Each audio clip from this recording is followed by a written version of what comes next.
अस्सलाम वालेकुम। Alpha pause जो कि ख़ास तौर पर रिटेल के कारोबार के लिए बनाया गया है।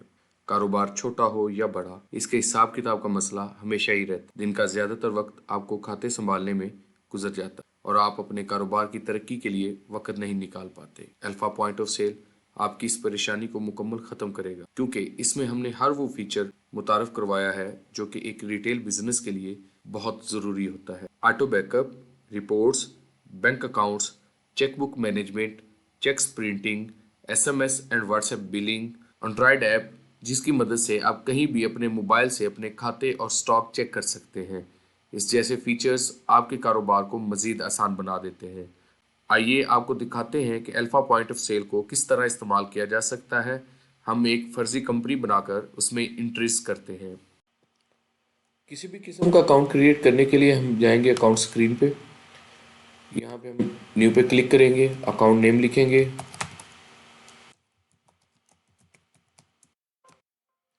ग्रुप में हम सिलेक्शन करेंगे। अगर कस्टमर है तो कस्टमर सेलेक्ट करेंगे, सप्लायर है तो सप्लायर सेलेक्ट करेंगे। इसी तरह अगर हमने कोई बैंक अकाउंट बनाना है तो बैंक अकाउंट के लिए हम बैंक अकाउंट सेलेक्ट करेंगे। और अगर कोई एक्सपेंस अकाउंट बनाना है जैसे कि कोई shop rent, expense account select करेंगे। ये मैं कस्टमर बना रहा हूँ, मैं कस्टमर सेलेक्ट करूँगा। उसका कोई ओपनिंग बैलेंस है तो मैं डालूंगा, नहीं तो फील्ड खाली छोड़ दूंगा। इसी तरह बाकी भी फील्ड आप खाली भी छोड़ सकते हैं। अगर मैं यहाँ पे इसका एड्रेस सेलेक्ट करता हूँ, जैसे कि सिटी सेलेक्ट किया है, एरिया सेलेक्ट करता हूँ, तो इससे ये होगा कि हम इसकी रिपोर्ट एरिया वाइज भी देख सकेंगे। इसके बाद मैं इसको सेव कर देता हूँ। अभी एक मैं सप्लायर क्रिएट करूँगा, ये मेरे सप्लायर हैं, बस सेव करूँगा। इसके बाद अब हम आइटम क्रिएट करेंगे, न्यू पे क्लिक करूँगा। यहाँ पे आइटम कंपनी हमने सेलेक्ट करनी है। अगर हमारे पास कंपनी पहले से मौजूद नहीं है तो प्लस के निशान पे क्लिक करेंगे और एक नई कंपनी हम बना लेंगे, या इसी कंपनी को हमने एडिट करना है तो एडिट पे क्लिक करेंगे। पीसीस, अगर आपने यहाँ पे सिर्फ पीसीस सेलेक्ट करना है तो पीसीस सेलेक्ट कर लेंगे। बाज़ का ऐसा होता है कि सामान बल्क में आता है, तो अगर कोई बॉक्स है, बॉक्स में 12 पीस है तो हम दोनों ऐड करना चाहते हैं, तो क्या करेंगे, हम पहले बॉक्स ऐड कर लेंगे। ठीक है, यहाँ पे क्लिक करेंगे अल्टरनेटिव क्वांटिटी पे। अल्टरनेटिव क्वांटिटी हमारी पीसीज में होगी। कन्वर्जन फैक्टर देंगे जी, हमारे 12 पीसीज होते हैं एक बॉक्स में। प्राइसेस हमने लगानी है पर पीसीज के हिसाब से। ये ज़रूरी नहीं, यहाँ पे हमने पीसीज के हिसाब से लगानी है। जब हम सेल या परचेज करेंगे वहाँ पे भी ऑप्शन मौजूद होगी, हमने प्राइस किस हिसाब से लेके चलनी है। परचेज प्राइस हम लगाएंगे, सेल प्राइस हम लगा देंगे। मार्केट रिटेल प्राइस मेंशन करना चाहें तो कर सकते हैं। सेल प्राइस ये हम सेटिंग में बाद में हम आपको दिखाएंगे कि सेटिंग में हमने इस पे कैसे काम करना है, कि कौन सी प्राइसेस जो है वो चार्ज हो और कौन सी ना चार्ज हो, वो बाद में हम आपको गाइड करेंगे। रीऑर्डर लेवल कितना होना चाहिए जी, ताकि हमें सॉफ्टवेयर बताए कि हमारा ये स्टॉक ख़त्म होने वाला है। आइटम लोकेशन हम यहाँ पे लिखना चाहते हैं, बैक स्टोर है, फ्रंट स्टोर पे है, किसी शेल्फ पे है, बारकोड है तो ठीक है। ओपनिंग क्वांटिटी अगर कोई है तो वो हम यहाँ पे लिख सकते हैं। ये तो इसको हम सेव कर देंगे। उससे पहले आपको पिक्चर का भी बता दूं, अगर आप इसके साथ पिक्चर लगाना चाहें तो पिक्चर पे क्लिक करें, पिक्चर सेलेक्ट करें, ओपन करें और इसको सेव। अब हम आएंगे परचेज की तरफ। परचेज पे जाने से पहले हम पहले रिपोर्ट चेक करेंगे कि हमारे पास कौन सा स्टॉक कितना अवेलेबल है। अभी हमने कोई स्टॉक इन नहीं किया, ना उसकी ओपनिंग क्वांटिटी डाली है, ना उसकी परचेज डाली है, तो इसलिए ये सारा स्टॉक ज़ीरो आ रहा है। अब हम परचेज पे जाएंगे, न्यू पे क्लिक करेंगे, डेट सेलेक्ट करेंगे। टर्म में आपको क्रेडिट और कैश ये दो ऑप्शन मिलेगी। बाज़ का तो होता ये है कि हम पेमेंट पहले ऑनलाइन कंपनी को करा देते हैं, सप्लायर को, या बाज़ का हम उससे क्रेडिट पे माल उठा लेते हैं और बाद में उसको पेमेंट ऑनलाइन करवाते हैं या कैश पे करते हैं। तो उसके लिए हम इसको क्रेडिट पे ही करेंगे। एक बार ग्रुप सेलेक्ट किया मैंने, ये मेरा सप्लायर है। इसके बाद इसका बिल नंबर ऑटो लग गया। इसके बाद ये फील्ड जब आएगी तो इस पर हमने वो वाले बिल के नंबर या नोट देना है जो कि सप्लायर की तरफ से आया है, ताकि हम अपना स्टॉक मेंटेन कर सकें या अपने बिल्स जो है वो मैनेज कर सकें। उसकी इनवाइस अगर देना चाहे तो दे सकते हैं, नहीं तो इस फील्ड को हम खाली भी छोड़ सकते हैं। इस बिल की ड्यू डेट क्या है, अगर हम ये भी इसमें ऐड करना चाहें तो इसमें ये भी ऐड कर सकते हैं। उस दिन हमें ये सॉफ्टवेयर बताएगा कि आज हमारे कौन कौन से बिल्स हैं वो ड्यू हैं। अगर हम इसको खाली छोड़ देते हैं तो कोई इशू नहीं है। यहाँ पे रिमार्क्स देने हैं, जैसे कि अगर देना चाहें तो ठीक, नहीं तो ना भी दें तो खाली छोड़ दें। इसको हम मार्क्स दे देते हैं, मेरी फर्स्ट परचेज है। मैं आइटम सेलेक्ट करूँगा, जैसा कि मैं इस यहाँ पे मैं प्राइस चेंज भी कर सकता हूँ। परचेज प्राइस है, यहाँ पे मैं ये सिलेक्ट करूँ। ये जैसे आप देख रहे हैं कि मैं नीचे ऊपर कर रहा हूँ तो ऊपर से sale prices, MRP, purchase price ये चेंज कर रहा है। ये आपको इन्फॉर्मेशन देता है कि इस वक्त क्या क्या इसके हमने सेट किए हुए हैं। तो मैं अभी ये सिलेक्ट करता हूँ। ये अभी देखें, इसकी दो क्वांटिटी आ गई है, एक बॉक्स में आ गई है, एक पीसीज में आ गई है, क्योंकि इसकी मैंने अल्टरनेटिव क्वांटिटी सेट की हुई है। अब हम परचेज कर रहे हैं बॉक्सेस में। डेफिनेटली बाज़ का तो हम परचेज़र या सप्लायर से सामान लेते हैं तो वो बॉक्सेस में आता है, लेकिन आगे हम पीसीज में सेल करते हैं या बॉक्सेस में भी करते हैं। तो मैं इसको बॉक्सेस डाल रहा हूँ। 10 बॉक्सेस मैंने परचेज, उसकी क्वांटिटी 120 बनी, मतलब एक बॉक्स में 12 पीस थे, तो उसने खुद ब खुद उसको चेंज कर दिया। अब इस पे मैं रेट लगाता हूँ। मुझे फॉर एग्जांपल ये पड़ा है 250 पर पीसेस के हिसाब से। अगर ये मैंने बॉक्सेस के हिसाब से इसका रेट डालना है तो वो भी मैं डाल सकता हूँ। जैसे मैंने ये कौन सी डाला है, इसके बॉक्सेस आ गए हैं, 10 बॉक्सेस हैं, इसमें 120 पीसीज हैं। ये मैंने ख़रीदा है जी 6,900 रुपये के हिसाब से। ये मेरी जी परचेजिंग बन गई। इसमें अगर मेरे कोई एक्स्ट्रा खर्चे हुए हैं, जैसे कि इस पर किराया लगा है, तो वो मैं यहाँ पे ऐड करूँगा। कितनी अमाउंट लगी है जी, 300 रुपये। वो आप देखेंगे इधर ऐड हो गया है। अब इसको मैं कर देता हूँ सेव। सेव करने के बाद अब हम स्टॉक चेक करेंगे। नहीं जी, ये देखें हमारे पास टोटल क्वांटिटी इसकी आ गई है कि मैंने ये वाला सामान इतनी क्वांटिटी परचेज़ की है, उसकी परचेज़ वैल्यू ये बन गई है। इस वक्त मेरा क्लोजिंग स्टॉक इतना है और उसकी क्लोजिंग वैल्यू जो है वो ये बन गई है। अब हम आते हैं सेल की तरफ। सेल दो तरह की होती है, एक होती है काउंटर सेल, एक होती है पार्टी को सेल करना। पार्टी को हम क्रेडिट पे भी सेल करते हैं, कैश पे भी करते हैं। तो सबसे पहले हम पार्टी को सेल करते हैं, उसके लिए हम कंट्रोल एस प्रेस करेंगे या सेल पे आएंगे, न्यू पे क्लिक करेंगे, डेट सेलेक्ट करेंगे। अगर हम उसको क्रेडिट पे दे रहे हैं तो क्रेडिट सेलेक्ट करेंगे, पार्टी का नाम सेलेक्ट करेंगे। ये मेरा कस्टमर है। यहाँ पे एक स्क्रीन आपको शो हो रही है, ये हमारी पिछली जो हिस्ट्री है वो बताएगी कि इस कस्टमर के साथ हमारा लेन देन कितना चलता आ रहा है, कितना बिल इसके तरफ टोटल बन चुका है। ठीक है, उसको क्रेडिट लिमिट हमने कितनी दी हुई है, उसके रिसेंट बिल्स कौन कौन से हैं, सारी डिटेल आपको स्क्रीन पे शो हो रही होगी। इंटर करेंगे, बिल नंबर ऑटोमेटिकली जनरेट होगा। अगर उस पर हमने कोई ड्यू डेट्स सेट करनी है तो हम वो सेट कर सकते हैं। उससे ये होगा कि हमें उस डेट को सॉफ्टवेयर बताएगा कि आज हमने इस कस्टमर से बिल लेना है। कोई उसमें हमने रिमार्क्स देने हैं तो देंगे, नहीं तो आइटम सेलेक्ट करेंगे। जैसा कि मैंने ये आइटम सेलेक्ट की है, इसकी मुझे डिटेल यहाँ पे शो हो रही है कि इस वक्त इस आइटम की परचेज प्राइस ये है, सेल प्राइस ये है, इसका स्टॉक इतना है।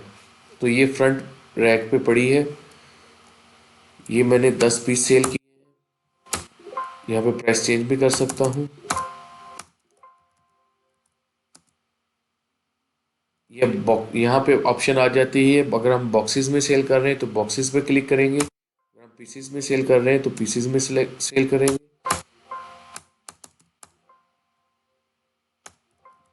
इसी तरह बाकी भी कुछ आइटम्स मैं ऐड कर लेता हूँ। इसको सेव कर देते हैं।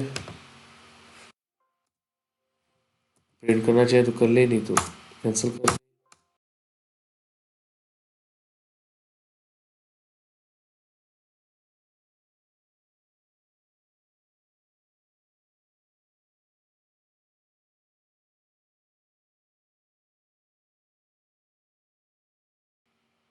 यहाँ पे ये मुझे स्टॉक शो कर रहा है कि मेरे पास 19 बॉक्सेस हैं और 9 पीसीज हैं मेरे पास।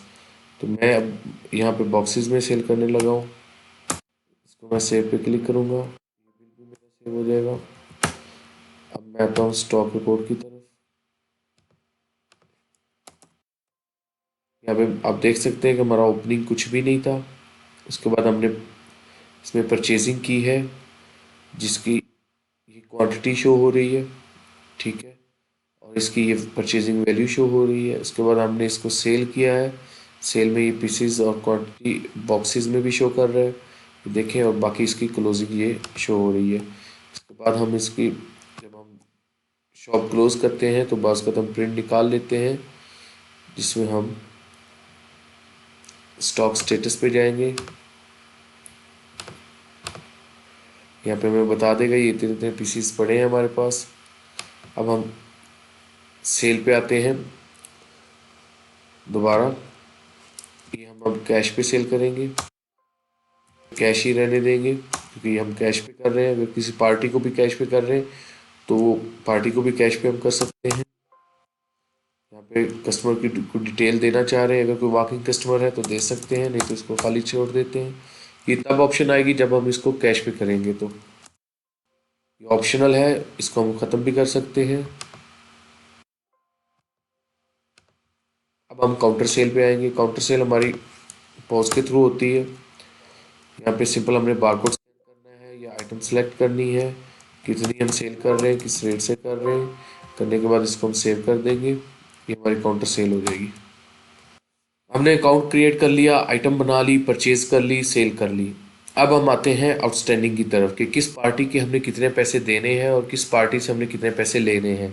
उसके लिए हम आउटस्टैंडिंग पे जाएंगे, रिसीवेबल पे क्लिक करेंगे, ये हमें शो करवा देगा कि हमने इस पार्टी से हमने इतने पैसे लेने हैं। इसी तरह हम पेबल पे क्लिक करेंगे, ये हमें बता देगा कि हमने कौन सी पार्टी के कितने पैसे देने हैं। अब हम सबसे पहले पेमेंट वसूल करते हैं। कस्टमर की तरफ से कस्टमर आता है हमें पेमेंट करने के लिए, हम रिसिप्ट पे जाएंगे, क्विक रिसिप्ट क्लिक करेंगे, कैश में पेमेंट ले रहे हैं, करेंगे किसे ले रहे हैं, तनवीर अहमद साहब से पेमेंट ले रहे हैं। यहाँ पे हमें ये शो करवाएगा कि इससे हमने इतना बैलेंस लेना है, ठीक है। ये पेमेंट लेते वक्त भी हमें बता देगा। मैं 2000 की एंट्री करता हूँ, रिमार्क्स वगैरह देने हैं तो दे दूंगा। यहाँ पे भी ये आपको शो करवा रहा है कि इस वक्त इसके कितने पैसे हमने लेने हैं। क्लिक करूँगा, ये सारा सारा खाता अपना नील करना चाहता है।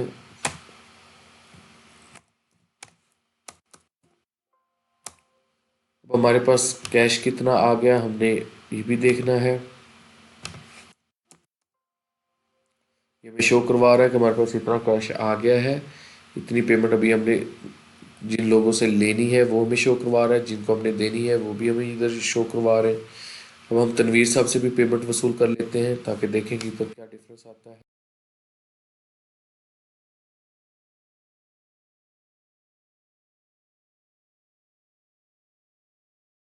लेकिन हमारे पास कैश बढ़ गया है, जिनसे हमने पैसे लेने हैं वो कम हो गया है। अभी इनको हमने पेमेंट नहीं की, ये जो हमारे सप्लायर्स हैं इनको हमने अभी पेमेंट नहीं की। अब हम आएंगे, इनको पेमेंट करेंगे।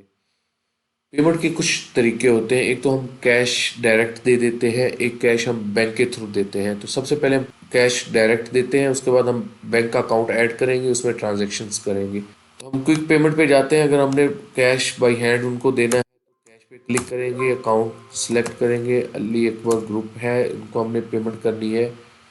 ये उनका बैलेंस शो हो रहा है, यहाँ पे हम इनको पेमेंट कर देते हैं।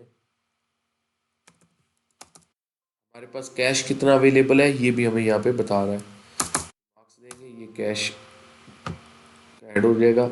अब हम इनके लेजर चेक कर लेते हैं, कंट्रोल एल प्रेस करेंगे,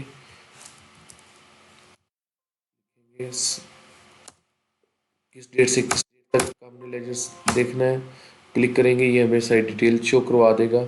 ओपनिंग बैलेंस ज़ीरो था, उसके बाद हमने परचेज़ की है इतने की, इसके बाद हमने ये पेमेंट की है थ्रू कैश की है जिसका नंबर ये है, और इतनी अमाउंट हमने इनको पेमेंट की है, बाकी इनका इतना बैलेंस बच गया है।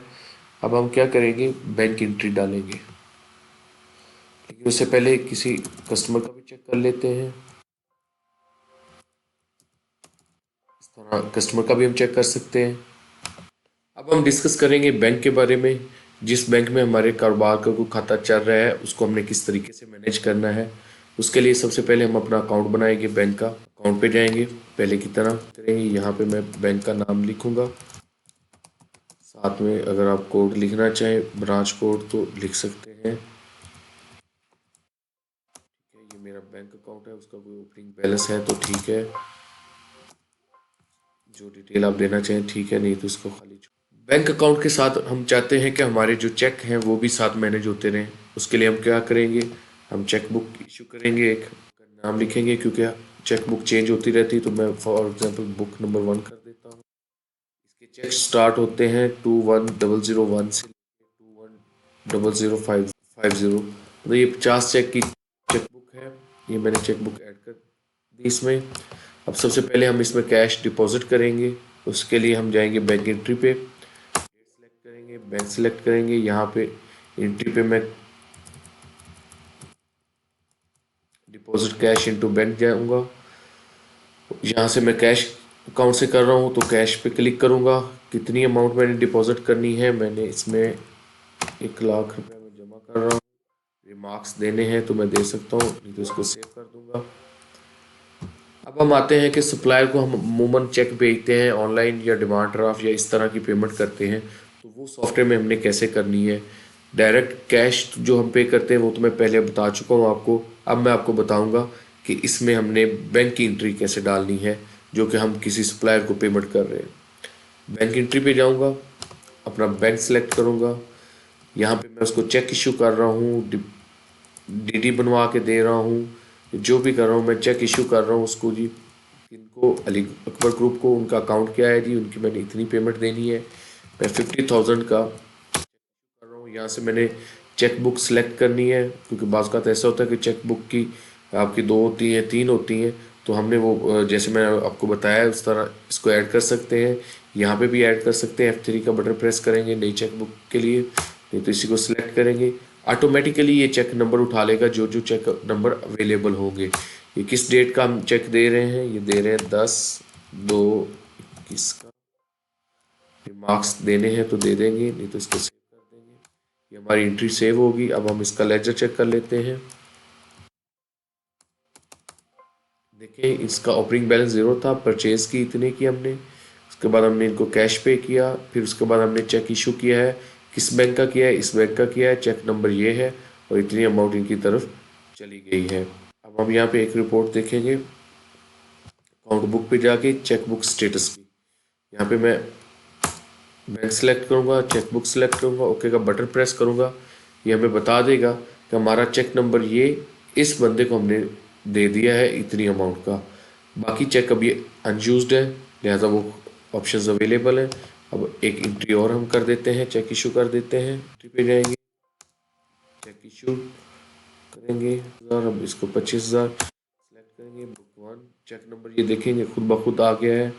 किस डेट का है जी, ये 11/2/21 को सेव कर देंगे। दोबारा आके लेजर चेक करेंगे। देखिए जी चेक इशू हो गया है, यूबीएल नगीना चौक ब्रांच का, उसका चेक नंबर ये है, इतनी अमाउंट का चेक इशू हो गया, बाकी इनका बैलेंस हमें शो हो रहा है। अब हम आते हैं चेक बुक की रिपोर्ट चेक कर जाएंगे, चेक बुक स्टेटस बुक। देखिए हमारा चेक बुक नंबर जो है 21002 भी चला गया है। अब हमारे पास बाकी जो चेक अवेलेबल है वो नीचे हमें। अब हम आएंगे जी शॉप के कुछ एक्सपेंसेस वगैरह इसमें ऐड करेंगे। उसके लिए हम सिंपल इसका तरीका है, हम क्विक पेमेंट पे जाएंगे, क्योंकि ये हम पे कर रहे हैं कैश के थ्रू पे कर रहे हैं जी।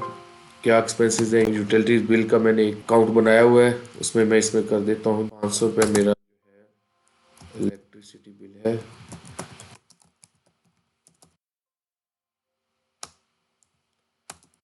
जी 200 रुपये मेरा सिक्योरिटी बिल है।